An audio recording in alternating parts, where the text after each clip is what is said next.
안녕하십니까. K부동산 월드입니다. 오늘 주제는 2023년 세법 개정안이 발표되면서 논란이 되고 있는 오피스텔의 주택수 포함 여부에 관한 내용입니다. 세법 개정이 되면 2024년부터는 오피스텔이 무조건 주택수에 포함이 된다, 그렇지 않다라는 논란이 제기되고 있는데요. 이러한 논란의 내용이 과연 사실인지 아닌지, 향후 어떻게 될 것인지에 대해서 정확히 알려드리겠습니다. 오피스텔과 관련된 세금은 다른 부동산과는 다르게 적용되는 세금의 내용이 너무너무 복잡합니다. 현재 오피스텔은 사용 용도에 따라서 주택으로 포함이 되기도 하고 포함이 안 되기도 합니다. 이런 경우 오피스텔이 주택으로 포함이 되느냐 또는 포함이 안 되느냐에 따라서 취득세, 양도소득세 등이 중과가 되기도 하고 중과가 안 되기도 하고, 특히 양도세의 경우는 1세대 1주택 비과세를 받을 수 있기도 하고 못 받을 수도 있기 때문입니다. 그리고 요즘 들어 아파텔이라는 이름으로 분양되고 있는 오피스텔이 많이 있는데요. 이러한 주거용 오피스텔인 아파텔은 실제적으로는 아파트가 아니고 오피스텔로 분류되고 있다는 점도 꼭 참고하시기 바랍니다. 지금부터 세법 개정이 되면 2024년부터 이러한 오피스텔이 무조건 주택수에 포함이 되는지 아닌지 여부를 살펴보겠습니다. 2023년 세법 개정안이 발표되었습니다. 이는 세법상 주택 개념을 정비하는 내용인데요. 소득세법 제88조의 내용입니다. 쟁점사항을 보겠습니다. 오피스텔을 업무용으로 사용해도 공실 상태여도 2024년 이후에는 무조건 주택수에 포함이 된다, 아니다, 이런 내용이 쟁점사항이 되고 있습니다. 만약 2023년 세법 개정안이 원안대로 국회 본회의를 통과한다면, 첫째, 해당 오피스텔 외의 다른 주택을 팔 때 양도세 비과세가 안 되는지, 두 번째, 해당 오피스텔 또는 다른 주택을 팔 때 양도세 중과세가 되는지, 세 번째, 해당 오피스텔 외의 다른 주택을 살 때 취득세 중과세가 되는지, 네 번째, 해당 오피스텔도 종합부동산세 과세 대상에 포함이 되는지, 이러한 내용이 쟁점사항이 되겠습니다. 오늘은 법조문의 개정안, 국세청 질의회신, 현황과세 원칙을 참조하여 살펴보겠습니다. 개정안 중점 내용을 보게 되면 주택 개념을 구체화하는 내용입니다. 여기에는 시설구조상 특성을 반영하는 내용입니다. 현행 규정은 주택이란 허가 여부나 공부상 용도 구분과 관계없이 사실상 주거용으로 사용하는 건물을 말한다고 규정하고 있습니다. 개정안을 살펴보게 되면 세대원이 독립된 주거생활을 할 수 있는 구조로 된 건물이라는 내용이 추가가 됩니다. 여기서의 구조는 출입구, 취사시설, 욕실이 각 세대별로 별도로 설치된 것을 의미합니다. 이러한 주택개념 구체화의 적용 시기는 24년 1월 1일 이후 양도분부터 적용을 하게 됩니다. 다음은 소득세법 제88조 정의에서 규정하는 내용을 보겠습니다. 이 장에서 사용하는 용어의 뜻은 다음과 같다. 현행 규정은 7호에 주택이란 허가 여부나 공부상의 용도 구분과 관계없이 사실상 주거용으로 사용하는 건물을 말한다. 이 경우 그 용도가 분명하지 아니하면 공부상의 용도에 따른다고 규정을 하고 있습니다. 그런데 개정안에서는 7호에 이 사실상이라는 용어가 이렇게 바뀝니다. 세대의 구성원이 독립된 주거 생활을 할 수 있는 등 대통령령으로 정하는 구조를 갖추어 사실상 이러한 용어로 변경이 되게 됩니다. 결론적으로 독립된 주거 생활을 할 수 있는 구조를 갖추고 사실상 주거용으로 사용했을 때 주택으로 인정한다는 뜻이 됩니다. 그러니까 주거용으로 사용은 하고 있으나 독립된 구조를 갖추지 못했다면 주택으로 보지 않는다는 뜻입니다. 다음은 2023년 세법 개정안에서 말하는 주택 개념 구체화를 했을 때 효과를 보겠습니다. 쟁점사항은 오피스텔을 업무용으로 사용해도 공실 상태여도 2024년 이후에는 무조건 주택수에 포함된다 아니다 하는 내용인데요. 결론은 오피스텔을 세법상 주택으로 보는 개념은 종전과 달라진 것이 없다는 것입니다.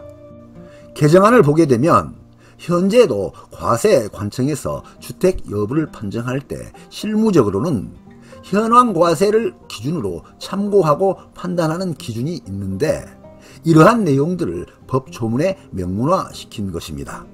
현재 실태를 보면 우리나라 오피스텔 대부분은 내부 구조가 주거 생활이 가능한 구조, 출입구, 취사시설, 욕실, 바닥 난방이 되어 있기 때문에 법 개정이 된다고 하여도 세법상 현황과세 원칙에 따라서 효과는 종전과 크게 달라지는 것이 없다는 것입니다. 결론을 보게 되면 독립된 주거 생활을 할 수 있는 구조, 출입구, 취사시설, 욕실을 갖추고 사실상 주거용으로 사용했을 때 그때 양도세 부분에서 주택으로 분류가 되는 것입니다.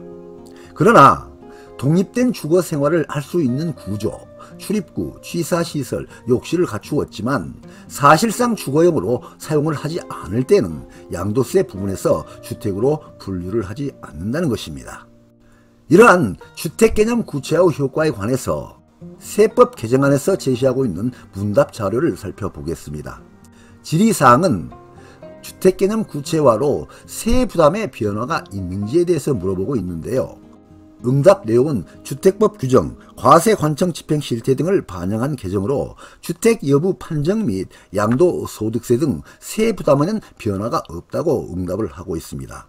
그리고 세법상 주택 여부에 대한 판단 기준을 구체화함으로써 납세자, 과세 관청 간 혼선을 줄일 수 있을 것으로 기대한다고 응답하고 있습니다.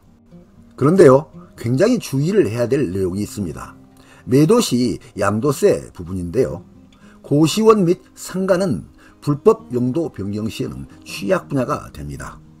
현재 상황을 보면 공부상 주택이 아닌 고시원 또는 상가를 불법 용도 변경해서 각 호실에 취사시설과 욕실 등을 갖추어서 실제로는 주거 용도로 사용을 하면 주택으로 판정함으로써 납세자와 과세 관청 간에 많은 다툼이 발생되고 있는 실정입니다. 그런데 개정 후에는 주택개념 명확화로 다툼 없이 주택으로 분류될 것이지만 고시원, 상가는 오피스텔과는 다르게 불법 용도 변경한 경우에는 1주택 비과세 탈락, 양도세 중과 등 불이익이 매우 커질 수 있어서 양도시에 각별한 주의가 필요합니다. 그러면 국세청 질의 회신을 살펴보겠습니다. 첫 번째, 고시원을 주택으로 용도 변경한 경우에 1세대 1주택 비과세 판정 부분입니다. 예시를 들어보겠습니다. 6층 건물이 있습니다.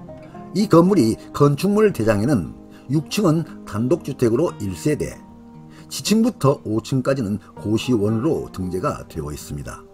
그런데 실제 용도는 6층은 똑같이 단독주택 1세대, 지층부터 5층까지는 원룸형 주택으로 용도 변경해서 층층이 각각 4세대씩 64, 24 플러스 1세대를 하게 되면 25세대를 운영하고 있습니다. 이런 경우 국세청 질의회신 내용을 살펴보겠습니다. 국세청 질의회신에서는 확인된 사실상의 주택을 포함하여 일동의 건물이 건축법 시행령 별표 1에 따른 공동주택 기준에 해당하는 경우에는 독립하여 거주할 수 있도록 구획된 부분을 각각 하나의 주택으로 보아서 1세대 1주택 비과세 여부 등을 판단하는 것이라고 대답하고 있습니다. 그래서 1층, 2층, 3층, 4층, 5층의 각 세대를 하나의 주택으로 보아 해당 일동 건물 양도시에 공동주택으로 보아서 25개의 주택을 양도하는 것으로 판단한다고 회신하고 있습니다. 여기에서 불법 용도 변경 사유를 보면 2종 근린 생활시설인 고시원 및 단독주택을 준공검사 받은 후에 불법 용도 변경 고시원을 원룸형 주택으로 하여 출입구, 취사시설, 욕실을 갖추고 임대를 개시한 내용입니다. 건물의 등기사항 전부 증명서상 하나의 물건으로 등재를 하고 구분 등기는 하지 않았습니다. 두 번째 국세청 질의효신을 보겠습니다. 두 번째, 겸용주택의 근린생활시설, 상가주택을 말합니다. 이러한 겸용주택의 근린생활시설을 불법 용도 변경하여 주택으로 사용하는 경우 1세대 1주택 비과세 해당 여부 등에 관한 내용입니다. 사례를 보면 6층 건물이 있습니다. 6층은 다가구주택 3가구, 5층은 다가구주택 2가구로 건축물 대장에 등재가 되어 있고 2층, 3층, 4층은 제1종 근린생활시설로 등재가 되어 있고 1층은 주차장으로 등재가 되어 있습니다. 그런데 실제 용도는 6층은 다가구주택 3세대, 5층은 다가구주택 2세대, 2층, 3층, 4층은 다가구주택으로 용도 변경하여서 각각 2세대씩 운영을 하고 있고 1층은 주차장으로 운영을 하고 있습니다. 그러면 국세청 질의회신을 살펴보겠습니다. 확인된 사실상의 주택을 포함하여 일동의 건물이 건축법 시행령 별표 1에 따른 공동주택 기준에 해당하는 경우에는 독립하여 거주할 수 있도록 구획된 부분을 각각 하나의 주택으로 보아서 1세대 1주택 비과세 여부 등을 판단하는 것이라고 회신하고 있습니다. 그래서 2층, 3층, 4층의 각 세대를 하나의 주택으로 보아 해당 일동 건물 양도시에 공동주택으로 보아서 11개의 주택을 양도하는 것으로 판단한 것으로 회신을 하였습니다. 여기에서 불법 용도 변경 사유는 근린생활시설을 불법 용도 변경으로 출입구, 취사시설, 욕실을 갖추고 임대를 개시한 내용입니다. 네, 오늘 동영상 주제는 2024년 세법 개정으로 오피스텔이 무조건 주택 수에 포함이 되는지 안 되는지에 대한 내용이었습니다. 많은 도움이 되시길 바랍니다. 끝까지 경청해 주셔서 감사드립니다.